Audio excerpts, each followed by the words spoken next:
চাষি ভাইদের জন্য আমার এই ভিডিওটা তৈরি করা।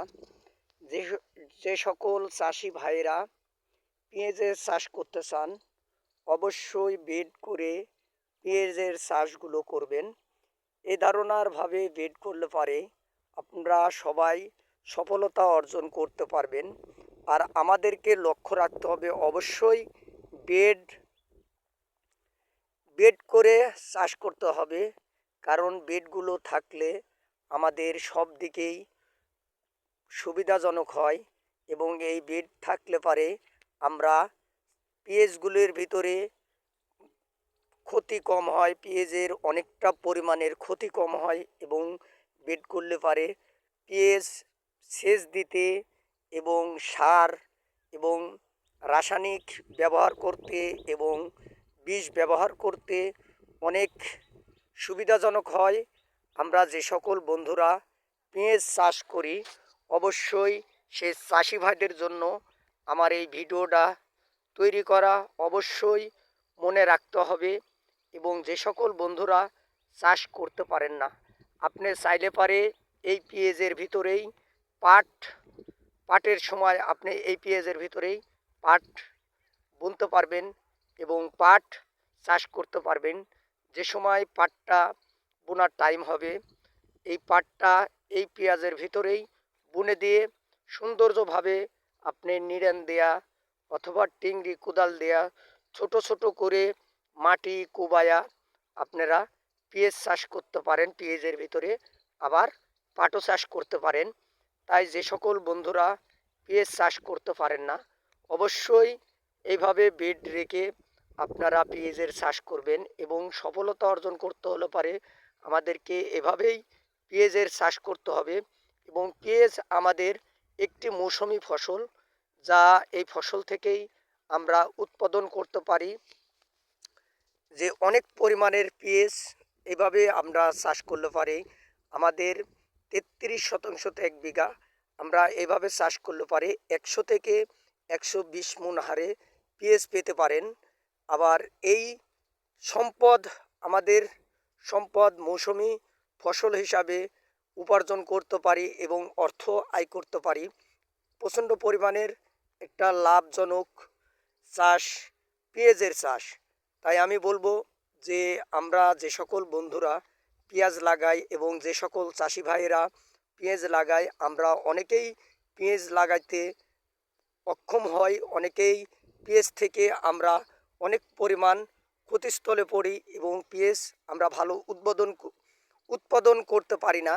তাই আমরা ভালো উৎপাদন করার জন্য আমাদেরকে লক্ষ্য রাখতে হবে যে আমরা কিভাবে চাষ করলে পারে এই পেঁয়াজগুলি ভালো ফসল এবং ভালোভাবে রপ্তানি আমদানি করতে পারবো। একটি কৃষকের উপরেই নির্ভর হয় আমাদের এই সবজি এবং মৌসুমি ফসল।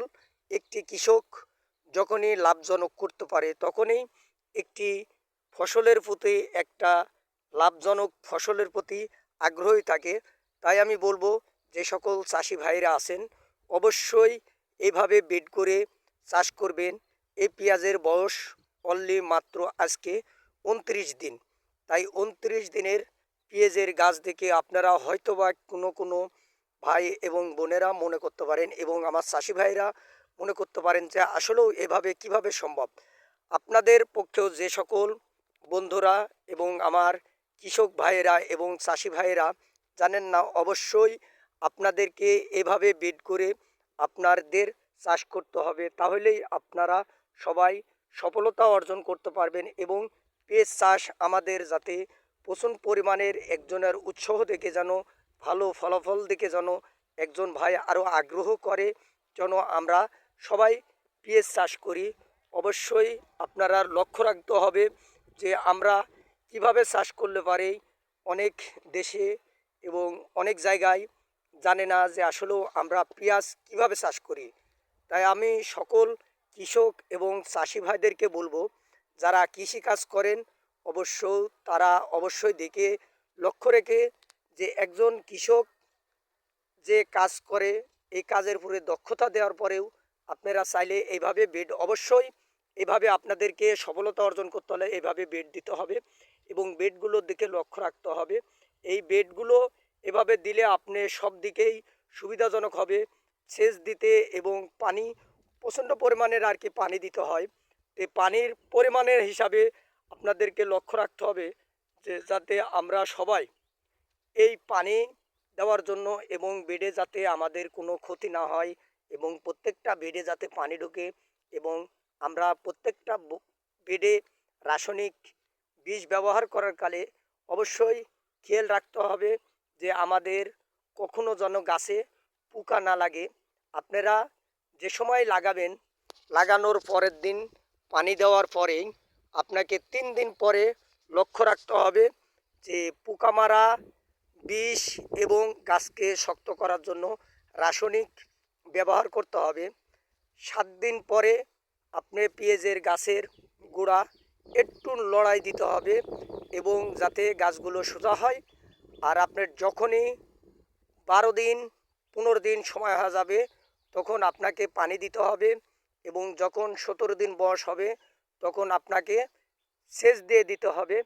তারপরেই আপনি অবশ্যই ফলাফল পাবেন, এবং সেচ দেওয়ার পরেই আপনাকে ব্যবহার করতে হবে সার, এবং সার ব্যবহার করলে পরেই আপনি সৌন্দর্যভাবে এই ফসল তৈরি করতে পারবেন।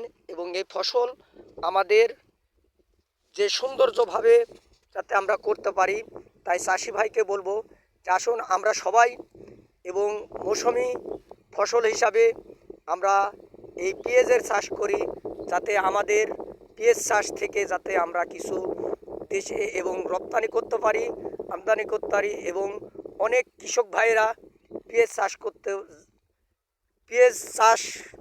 করতে গিয়ে ক্ষতিস্থলে হন। তাই আমি বলবো যে এইভাবে চাষ করলে আপনারা অবশ্যই লাভজনক করতে পারবেন এবং সফলতা অর্জন করতে পারবেন।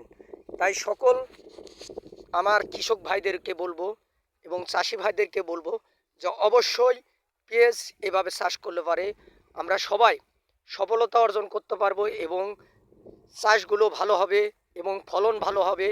আপনি 33 শতাংশর 1 বিঘা ভূঁয়ে আপনি পাইতে পারেন 100 থেকে 120 এবং সর্বনিম্ন 80 থেকে 84, 90 এমন পেতে পারেন। অবশ্যই আমাদেরকে সবাইকে লক্ষ্য রাখতে হবে যাতে আমরা কিভাবে পেঁয়াজ চাষগুলো করি, এবং এই চাষের দিকে আপনাকে অবশ্যই নজর রাখতে হবে এবং অবশ্যই লক্ষ্য রাখতে হবে যাতে আমরা এই ভিডিও দিকে খেয়াল রেখে অবশ্যই আপনাদের এভাবে বেড করতে হবে যাতে আমি পানি দিতে লাগলে, সেচ দিতে লাগলে যাতে আমাদের কোনো সমস্যা না হয় এবং গাছের গোড়া যাতে না লড়ে, একটা পাতা যাতে না ভাঙা পড়ে। এভাবেই আমাদেরকে চাষ করতে হবে পেঁয়াজের।